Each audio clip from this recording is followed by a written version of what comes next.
आपने कहा कामना करें कि ना करें, तो ये आपके दोनों ही भाई जो हैं, एक सन्यासी एक ब्रह्मचारी, ये कह रहे हैं कामना तो करो लेकिन सत्काम ना करो, और उनको पूरा करने के लिए शास्त्र को पकड़ के रखो, शास्त्र के विधान को, क्योंकि एकदम से आप निष्काम नहीं हो सकते हैं और दिव्य काम नहीं हो सकते हैं, क्योंकि उतना ज्ञान नहीं है ना। और अगर किसी को एकदम से ऐसा कोई चमत्कार हो जाए तो फिर तो वो ऑटोमेटिक ही उसका जो ज्ञान है वो उसको दिव्य कर्म वाला बना ही देगा फिर तो बात तो विवेक को बढ़ाने की है, जैसा ज्ञान वैसे कर्म, और विवेक जो है वो क्रमशः ही बढ़ता है। इसलिए विवेक तब बढ़ेगा जब वस्तुओं से, संसार से वैराग्य होगा। और वैराग्य की भी फिर दो कैटेगरी बताई ऋषियों ने, पहले होगा अपर वैराग्य, फिर होगा पर वैराग्य। पहले अपर वैराग्य माने संसार की वस्तुओं से, व्यक्तियों से, वस्तुओं से, इनसे वैराग्य होगा। जब वो कहीं, यहाँ तो दिखती नहीं है तो वैराग्य ही है यहाँ रहते हुए तो, लेकिन जब बाहर जाते हैं तो वो दुनिया थोड़ी चकाचौंध वाली है, तो वहां कहीं आपको खाने की अच्छी अच्छी चीजें दिखेंगी, कहीं पहनने के तरह तरह के वस्त्र मिलेंगे, कहीं दूसरी तरह के ऐश आराम के, कहीं ऐसे झूले मिलेंगे, गद्दे मिलेंगे, बेड मिलेंगे, गाड़ियां मिलेंगी, मोबाइल, जिन जो चीजें सुख देती हैं वो सब दिखेंगी बाहर जा करके। लेकिन उनको देख करके कैसे वैराग्य होगा? ये सब बंधन में ले जाने वाले दरवाजे हैं, और कई कई बार इनका उपभोग हम कर चुके हैं। ये कुछ नहीं है, ऐसे आते ही वो चीजें आप पे कोई प्रभाव नहीं डाल सकती हैं। आप कितने भी भरे बाजार से निकल जाओ, लोग तरह तरह के अपने आप को सजा के संवार के अप्सराओं की तरह से निकल के आएंगे, आप कहेंगे ये सब नर्क के दरवाजे हैं। कई जन्मों में हम इनको देख चुके हैं। उसके बाद वो फीके पड़ जाते हैं एक सेकंड में, उनमें असत्य के पैर नहीं होते कभी भी। तो वो जो दुनिया है उससे जितना जितना अपने को विवेक बढ़ता जाएगा उतना उतना उससे वैराग्य होता जाएगा। आपको जब ज्ञान हो गया, यहाँ आपने देख लिया कि नर्क के 3 ही द्वार हैं, काम, क्रोध और लोभ, तो ना तो मुझे इनकी कामना करनी है, ना मुझे इनका लोभ करना है कि ये मिले, और अगर कहीं मेरे सामने आ गई वो चीजें, जैसे मुझे खाना ही खाना है और किसी ने मेरे को किसी के घर में अच्छा बना के खिला दिया, तो उससे क्रोध भी नहीं करना है कि नहीं मैं नहीं खा सकता हूं, ये उन्होंने कुछ भी बनाया, इतना सा ले लो आप, जितने से आपका जीवन चले, बाकी को छोड़ो। तो पहले संसार की वस्तुओं से, व्यक्तियों से और संसाधनों से हमें वैराग्य हो जाता है, उसको कहेंगे अपर वैराग्य। और फिर और विवेक बढ़ेगा, फिर आप कहेंगे कि मुझे ना इस लोक के सुख चाहिए ना परलोक के भी नहीं चाहिए, क्योंकि मैं तो अपने आप में ही पूर्ण हूं। तो मैं तो भगवान के इस विधान में, ये इतना बड़ा यूनिवर्स है, उसका मैं एक बहुत छोटा सा कण हूं। लेकिन जो भगवान का ये दिव्यतम संसार है उसमें से एक दिव्यतम बिंदु मैं भी हूं, क्योंकि मैं उसी का ही पार्ट हूं ना। जब ये सारा ब्रह्मांड, सारा यूनिवर्स दिव्यतम है, तो उसका एक सुई की नोक के जितना भाग है वो भी क्या है? दिव्यतम है। तो मैं भी क्या हूं? इतना ही छोटा सा एक भाग हूं, लेकिन दिव्यतम हूं। मुझे कुछ नहीं चाहिए, ना मुझे इस लोक का चाहिए ना परलोक का चाहिए। जब इस सब के मालिक, इस सब के सृष्टा, जब वो मेरे अंदर और बाहर हर समय मौजूद हैं, जब हर समय मैं उनकी दिव्यतम उपस्थिति से युक्त हूं, तो मुझे कुछ नहीं चाहिए। ऐसे सोच के जितना ये तृप्त होगा और जितना ये ज्ञान जितनी देर तक ठहरेगा, उतनी देर तक ये व्यक्ति क्या रहेगा? अपर वैराग्य की स्थिति में और पर वैराग्य की स्थिति में, दोनों वैराग्य की स्थिति में। और दोनों वैराग्य यदि सिद्ध हो गए, उसको ज्यादा समय हम संभाल पाए, तो ये हो जाएगी फिर विवेक की अविप्लव स्थिति। सूत्र क्या है? विवेक ख्याति रविप्लवा हानोपाय। ये जो विवेक ख्याति है कैसी वाली? अविप्लवा, एक क्षण के लिए भी इधर उधर होती नहीं है। विवेक ख्याति बना ही रहता है ये विवेक। ये क्या है? हानोपाय। ये ही आनंद का उपाय है, और आनंद के उपाय नहीं है। तो ये जितना जितना बढ़ेगा ना आपका, तो यहाँ क्रम बताया, वो क्रमशः बढ़ता है। तो एकदम से निष्काम नहीं होंगे। निष्काम, दिव्य काम, आप्त काम उस दिन होंगे जब हमारा विवेक ये परकोटि का होगा, और विवेक परकोटि का तब होगा जब दोनों वैराग्य हमारे सिद्ध हो जाएंगे। तो जितना जितना वैराग्य उतना उतना विवेक, जितना जितना विवेक उतना उतना वैराग्य। तो अन्योन्य आश्रित हैं, ये साथ साथ ही चलते हैं। तो जो कामना छोड़ने की बात उस दिन हम कह रहे थे कि बिना कामना के होते नहीं है कोई कर्म, तो उसका उपाय क्या है? कामना को पहले, क्षुद्र कामना से पहले विराट कामना हम करें, क्षुद्रता से निकलें, और दुष्कामनाओं से पहले हम सत्कामनाओं में प्रवेश करें। एक होती है दुष्कामना, ना अपने लिए कल्याणकारी होती है ना दूसरे के लिए होती है। जैसे कोई विद्यार्थी आपसे पढ़ाई में बहुत आगे हैं, कोई व्यक्ति वाणी व्यवहार में आपसे थोड़ा आगे हैं, कोई व्यक्ति आचरण में जल्दी उठने में आपसे आगे हैं, और आपके जो वरिष्ठ हैं वो उनको ज्यादा गौरव देते हैं। तो आपके मन में भाव आता है कि मेरी तो देखी जाएगी, लेकिन जिस दिन किसी दिन इसकी क्लास लगेगी ना, उस दिन मेरे को आनंद आ जाएगा। किसी दिन ये भी फंसेगा ना, और जब इसको अपने वरिष्ठों से या स्वामी जी से डांट मिलेगी। ऐसी हम कल्पना करते रहते हैं, और जितनी हम ऐसी कल्पना करेंगे तो हमारी बैटरी और डाउन होती चली जाती है अंदर से। मतलब हम और ज्यादा परेशान होते चले जाते हैं, और उस परेशानी की हालत में हम जो भी काम करेंगे उस कामों की हमारी क्वालिटी भी कैसी होगी? बहुत नीचे की, निम्न श्रेणी के कर्म होंगे हमारे। फिर उनसे हमारे फिर वैसे ही संस्कार बनेंगे। फिर उन संस्कारों से क्या, मैंने पहले कहा था ना, मेरे को तो कोई पसंद करता ही नहीं है। फिर ऐसी भावना से काम करेंगे, वो काम भी ऐसे ही होंगे, क्योंकि जो रोता जाए वो मरेगी खबर लाई। गया ही रोता रोता था, खबर किसकी लाएगा? इसलिए अपने को दूसरों से होड़ नहीं करनी है किसको क्या मिल रहा है। अपने को अपनी मस्ती में मस्त रहना है, और अपने को वही सोचना है, वही बोलना है, वही विचारना है जिसमें अपने को सुख मिल रहा है, और जिसमें दूसरे की भी हानि नहीं है। तो हमें, हमारा जो सबकॉन्शियस माइंड है वो उन चीजों को पकड़ता रहता है हर पल। तो हमें अपने से जो आगे चलने वाले हैं उनके प्रति ये भाव नहीं रखना है कि इसकी किस दिन पेशी चढ़ेगी। इसकी तो चढ़ेगी, उस दिन चढ़ेगी, तेरी तो चढ़ी गई, लेकिन अपनी तो खुद ही चढ़ा ली तूने। तो यही सोचना है कि जब ये लोग कर सकते हैं तो हम क्यों नहीं कर सकते हैं। संसार में चाहे कोई अमीर है या गरीब है, चाहे कोई विद्वान है चाहे कोई अनपढ़ है, चाहे कोई राजा है चाहे कोई फकीर है, सब 9 महीने में पैदा होते हैं। ऐसा तो नहीं है कि अमीर तो 3 महीने में ही आ जाए और गरीब बेचारे को पड़ा रहना पड़े 10 मास तक माँ के गर्भ में। ऐसा तो नहीं है। सबके लिए 24 घंटे ही होते हैं। माने भगवान के जो रीत नियम है ना, वो सबके लिए बराबर ही हैं इस दुनिया में।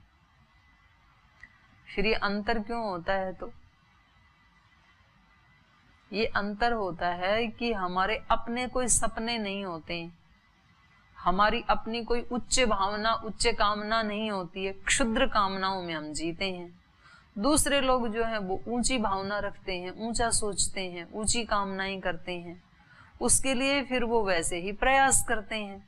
उन्होंने अपना व्यक्तित्व वैसा ही मान लिया, और फिर जैसा मान लिया, जैसे ही वो कर्म करते हैं वैसे वैसे वो बनते चले जाते हैं। और हम उनको देख करके जितने थे उससे और नीचे आ जाते हैं। देखो इनको तो इतना मिल गया, तो तू भी लेना, इससे भी बड़े वाला सोच तू। और इससे भी बड़े वाला पुरुषार्थ कर, और इसको देख के ये भी सोच कि जब ये कर सकते हैं तो मैं क्यों नहीं कर सकता हूं। और फिर आप देखो एकदम से कैसे आपके जीवन में एकदम परिवर्तन घटित होगा। तो हम बड़ी कामना करते ही नहीं है, हम ऊंची कामना करते ही नहीं हैं, हम क्षुद्र कामना करते, उसका यहाँ पर निषेध है। नरक का द्वार जो बताया ना, जो विराट कामना करते हैं, विराट कामना योगी करते हैं, लोकाः समस्ताः सुखिनो भवन्तु। हम कामना क्या करते हैं, मैं सुखी रहूं, बाकी मेरे आस पड़ोसियों को जितना मर्जी दुख हो। मैं जब सोऊं तो मैं अपना वो टेप रिकॉर्डर लगा के सोऊं, फिर पड़ोसी को चाहे नींद डिस्टर्ब हो रही हो या पढ़ाई डिस्टर्ब हो रही हो, मेरे को कोई लेना देना नहीं है। क्या हम ये सोच सकते हैं कि मेरे कारण गुरुकुल के एक भी आचार्य को या एक भी ब्रह्मचारी को कष्ट नहीं होना चाहिए? ये बड़ी कामना है, विराट कामना है।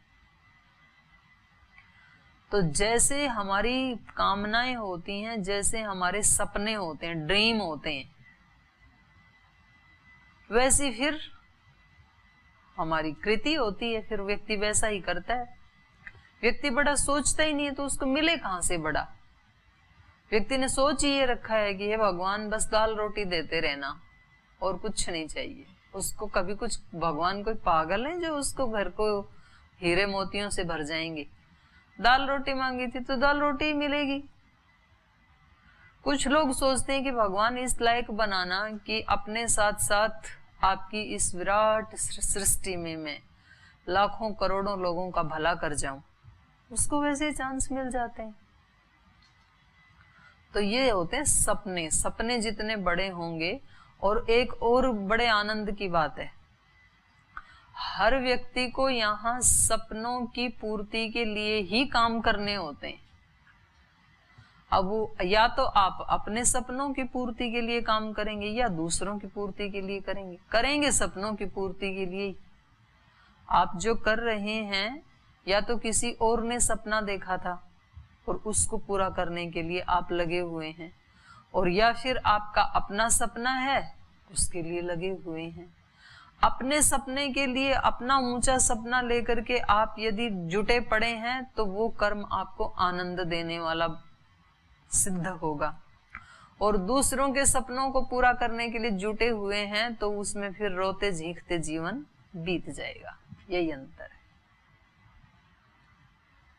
श्रद्धेय स्वामी जी महाराज ने सपना देखा और आप उस सपने को पूरा करने के लिए जुटे हुए हैं, लेकिन उसके साथ आपने भी अपना ऐसा ही सपना बना लिया कि एक ऐसा ब्रह्मचारी बनूंगा, एक ऐसा सन्यासी बनूंगा जो गुरु को भी तृप्त कर दूंगा और अपनी आत्मा को भी तृप्त कर दूंगा, और अपने साथ साथ हजारों लोगों को एक मार्ग दिखाऊंगा, तब मेरे जीवन को मुझे आनंद आएगा, सार्थक मानूंगा। तो फिर यही काम करने में आपको आनंद आने लगेगा, यही पढ़ाई पढ़ने में, यही दिनचर्या करने में, वही सुबह जल्दी उठने में, यज्ञ करने में, क्योंकि अब वो सपना आपका भी सपना बन गया है। इसलिए गुरु क्या कहते हैं, मम व्रते हृदयम ते दधामी, मेरा जो व्रत था वो मैं तेरे हृदय में धारण करवाता हूं, ताकि दोनों के सपने एक हो जाएं तो फिर आनंद आएगा। मकान मालिक का सपना है कि मेरा एक ये मकान 3 महीने में बन करके तैयार हो जाए। अब जितने भी लेबर हैं काम सारा वो कर रहे हैं, पर वो किसके सपने को पूरा करने के लिए लगे हुए हैं? मालिक के सपने को। काम वो करते हैं 8 घंटे 10 घंटे, लेकिन वो काम कैसा होता है उनको? थकाने वाला। इसलिए जैसे जैसे शाम होती है 3-4 बजते हैं, घड़ी देखने लग जाते हैं, चलो अब एक बीड़ी पी लेते हैं, अब वॉशरूम हो आते हैं, अब चाय पी लेते हैं। बाकी के शाम वाले 2 घंटे जो है ना वो कैसे करते हैं? मतलब रो रो के पूरे करते हैं, क्योंकि आनंद नहीं आ रहा, क्योंकि उस व्यक्ति को पता ही नहीं है कि इसी काम को करके मैं भी कोई अपना सपना पूरा कर सकता हूँ, सदुपयोग कर सकता हूँ, क्योंकि वो दूसरे का सपना पूरा करने के लिए वहां लगा हुआ, अपना तो कोई सपना है नहीं। तो इसलिए वो काम उसके लिए सुखदायी नहीं होता। वो कहता कब यहाँ से छूटूं फिर मैं घर जाऊं, नहा धो के बच्चों के साथ बैठूं तो मुझे थोड़ी खुशी मिले, वो उसका सपना है। तो यहाँ सब किसी ना किसी का सपना पूरा करने में लगे ही हुए हैं। तो या तो अपने बना लो अच्छे बड़े ऊंचे, सत्कामना, विराट कामना, दिव्य कामना, ये जो शब्द है ना, तो ये कामना का ऊंचा स्वरूप है। कामना करनी ही है तो कैसी करें? विराट करें, फिर दिव्य करें, उच्च कामना करें, सत कामना करें। तो फिर ये हमारे लिए नरक का द्वार नहीं बनेगी ये कामना, फिर स्वर्ग का द्वार बन जाएगी। फिर बाजार में से कोई घड़ा खरीद के ही लाना है तो कौन से वाला खरीद के लाई? दुकान में से कौन सा लाते हो जब घड़ा खरीदने जाते हो? तो दुकान में से जो सबसे अच्छा हो वो लाते हैं, सबसे अच्छा हो और उसकी कीमत चुकाने के लिए हमारे पास उतना धन हो, सामर्थ्य हो। तो सपने कौन से हमें बनाने हैं? हमारे पास उतने सामर्थ्य हो और उस सामर्थ्य के अकॉर्डिंग जो सबसे बेस्ट हो। और नहीं, हम अपने सामर्थ्य को तो यूज करते ही नहीं है, दूसरे जो कहते हैं उसको हम मानते चले जाते हैं। दूसरे कहते हैं ये तो बड़ा घमंडी व्यक्ति है और हमने मान लिया कि हम घमंडी हैं। दूसरे बोले तो बड़े गुस्सेल व्यक्ति हैं, बड़ा गुस्सा करते हैं और हमने मान लिया हाँ हम तो गुस्सेली ही हैं। दूसरे ने कहा ये तो बड़े विनम्र हैं और हमने मान लिया हाँ हम तो बड़े विनम्र हैं। दूसरे बोलते हैं तो बड़ा अच्छा गाता है और हमने भी मान लिया हम तो बहुत अच्छा गाते हैं। दूसरों ने मतलब जो दूसरों ने कहा वो हमने मान लिया। आप अपने घर से जब आए आपको पता ही नहीं था 5 दर्शन क्या होते हैं, अष्टाध्यायी धातु पाठ पंचोपदेश क्या होता है। यहाँ आकर के आपने याद करना शुरू किया। हो सकता है कि आप 2 दिन जो है आपका चित्त शांत नहीं था, आलस्य प्रमाद की स्थिति में थे क्योंकि घर से भाग के आए थे। 2-3 दिन आपसे सूत्र याद हुए ही नहीं, आपका मन नहीं लगा याद करने में। तो पहले ही दिन से जो सुनने वाले थे उन्होंने कहना शुरू कर दिया इनको कुछ याद नहीं होते, ये व्याकरण नहीं पढ़ पाएंगे। दूसरे दिन जब आपने याद किया तब भी नहीं हुए, दूसरे दिन भी उसने यही बोला, तीसरे दिन, चौथे दिन, 5वें दिन, लगातार 15 दिन एक व्यक्ति ने यही बोला। आप व्याकरण नहीं पढ़ पाएंगे, आपके पास वो दिमाग नहीं है। और आपने उसको सुन सुन के फिर मतलब 1 महीने तक तो रस्साकस्सी की, लेकिन जब आप याद कर रहे थे तब भी अंदर से गाना कौन सा बज रहा था दिमाग में? व्याकरण नहीं पढ़ पाएगा, तेरे पास वो दिमाग नहीं है, तू नहीं पढ़ पाएगा, तू नहीं पढ़ पाएगा और अंत तो गत्वा तू नहीं ही पढ़ पाएगा। क्यों नहीं पढ़ पाएगा? क्योंकि तूने खुद स्वीकार कर लिया, दूसरे ने डाला और हमने स्वीकार कर लिया। तो हमारा माइंड सेट हो जाता है। जैसे जैसे दूसरे हमें बताते हैं ना, और कुछ कहते हैं नहीं कर पाया 2 दिन से, दिमाग ठीक नहीं था, मेरा मन ठीक नहीं था, लेकिन मुझे पढ़ना ही है, मैं पढ़ के दिखाऊंगा आपको। वो उनको झूठा साबित कर देते हैं। ये दिमाग की कमी नहीं है, किसी में दिमाग की कमी नहीं है। फिर इधर आकर के भी कुछ बोलते हैं कि नहीं मैं भले ही व्याकरण नहीं पढ़ पाया, दर्शन तो मैं पूरे याद कर लूंगा, फिर वो कर लेते हैं। तो जो दर्शन याद कर सकता है वो व्याकरण याद क्यों नहीं कर सकता है? कर सकता है, लेकिन उसने चाहा नहीं, उसने वो सपना बनाया नहीं कि मुझे व्याकरण पढ़ना है। यहां आके भी फिर सपने नहीं बनाते हैं। कुछ कहते हैं 5 दर्शन याद नहीं होंगे, 1 कर लेंगे जी योग दर्शन। जो 1 योग दर्शन याद कर सकता है वो 5 कर सकता है, लेकिन करता क्यों नहीं है? सपना नहीं बनाया, वैसा सोचा ही नहीं हमने, वैसी कामना ही नहीं की हमने। कामना कितनी की? केवल योग दर्शन की, योग दर्शन याद कर लेते हैं। तो यहां जो बात कही जा रही है वो क्या कहा जा रहा है? क्षुद्र कामनाओं से निकलें, कभी भी क्षुद्र कामना ना करें। और खास करके जो ब्रह्मचारी सन्यासी हैं उनको तो क्षुद्र कामना करना अलाउ ही नहीं है। कुछ चीजें होती है ना नॉट अलाउ, तो वहां लिखा होता है, जैसे सार्वजनिक स्थानों पे लिखा होता है कि यहाँ स्मोकिंग करना अलाउ नहीं है। आप कहीं एयरपोर्ट आदि पे जाएंगे ना, तो फिर वहां लिखा होता है आपको यदि सिगरेट पीनी है तो स्मोकिंग जोन बना हुआ है वहां, आप वहां जाओ और सिगरेट पी के वापस आओ। यहाँ बैठे बैठे आप नहीं पी सकते, ये पब्लिक प्लेस है। तो सन्यासी ब्रह्मचारियों के लिए क्षुद्र कामना करना अलाउ ही नहीं है। आपको क्षुद्र कामना करनी है तो इस चार दीवारी के बाहर जाओ, वहां जाके करो। फिर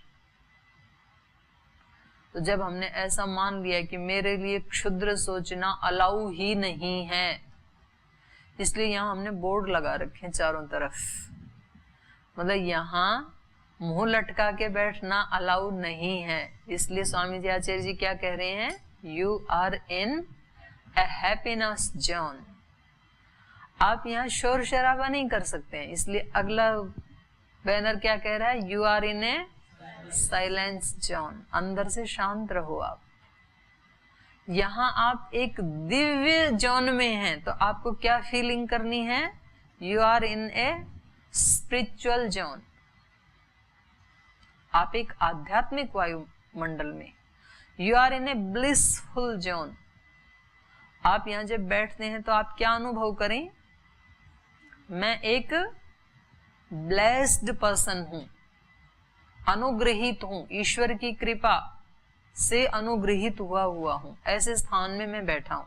लोग ऐसे भावना करते हैं, मंदिर में जाते हैं तो कैसी भावना करते हैं वो, मैं एक सुरक्षित जोन में आ गया, क्योंकि यहाँ रक्षक मेरा भगवान मेरे सामने है। तो वो कितना भी भयभीत है, कितना भी परेशान है, लेकिन वहां जाकर के उसको क्या फील होता है, रिलैक्स फील होता है कि कोई है मेरा रक्षक, मैं उसके सामने बैठा हूं। तो ऐसे हमें अपने मन के खुद ही ऐसे बनाना पड़ता है वायुमंडल, कि मैं एक ऐसी ब्रह्मचर्य की दीक्षा लेके ऐसी स्थिति में पहुंच चुका हूं जिसको छोटा सोचना अलाउ नहीं है, क्षुद्र कामना करना अलाउ नहीं है ब्रह्मचारी को। हनुमान जी की फैमिली का व्यक्ति बन गया अब मैं। हनुमान जी कैसे हैं, विद्यावान गुणी अति चातुर, राम काज करिबे को आतुर। विद्यावान बनना है मुझे, गुणवान बनना है, अति चातुर बनना है, अति निपुण बनना है, और इतना बन करके फिर प्रभु की गुरु की सेवा करने के लिए हमेशा तत्पर रहना है। अपनी कोई कामना नहीं है, वो मुझे अलाउ है। ये छोटी छोटी कामनाएं करना मुझे अलाउ नहीं है। मुझे शांत रहना है, मुझे अपने आप को ब्लेस्ड फील करना है, मुझे अपने आप को अंदर से साइलेंस फील करना है। ऐसी भावना करते हैं तो वैसे ही बन जाते हैं। तो मैंने बताया था उस दिन आपको कि यहाँ पर ये कह रहे हैं कि कामना मत करो, कामना किए बगैर हम रह नहीं सकते हैं। तो समाधान क्या निकला आज, कामना तो करनी है लेकिन क्षुद्र कामना नहीं करनी है, लौकिक कामना नहीं करनी है। तो कैसी करनी है, दिव्य कामना करनी है। कामना तो करनी है लेकिन सत कामना करनी है, दिव्य कामना करनी है, विराट कामना करनी है, सबको सुख देने वाली कामनाएं हमें करनी है। तो ये समाधान निकल गया, ठीक है। और उन्हीं का ही लोभ करना है, और उनमें जो बाधक बने उनके प्रति ही क्रोध करना है। तो ये तीनों इन्होंने मना किए थे, तो इनकी दिशा चेंज कर देनी है। अब मान लो किसी व्यक्ति को क्रोध आता है, ये कह रहे हैं क्रोध करोगे ये ठीक नहीं है, अलाउ नहीं है, तो क्या करें फिर, तो फिर उसकी दिशा को बदल दो। उस क्रोध की दिशा उधर हो कि भाई मेरे को जो अलाउ नहीं है, तो मेरी बिना मर्जी के ये काम मुझसे हो कैसे सकता है, नहीं होगा। तो ऐसे वेद में ना, फिर जो आप वेद के वो बता रहे थे, उदाहरण दे रहे थे, तो वेद में फिर अलग अलग उसके परों पे ही मनस पापा, ये क्रोध की ही भाषा है, ये कोई प्रीति की भाषा नहीं है। लेकिन ये क्रोध किसके प्रति किया जा रहा है, पाप के प्रति किया जा रहा है कि मुझसे हट जाओ, आप मेरे पास मत आओ, अलाउ नहीं है मेरे पास आना। तो ये 2 श्लोक बचे हैं, फिर 24-25 इसको फिर हम कर लेंगे। 23-24 तो हो ही गया था वैसे, तो कल इसको समाप्त कर देंगे। आज यही पाठ को विराम देते हैं।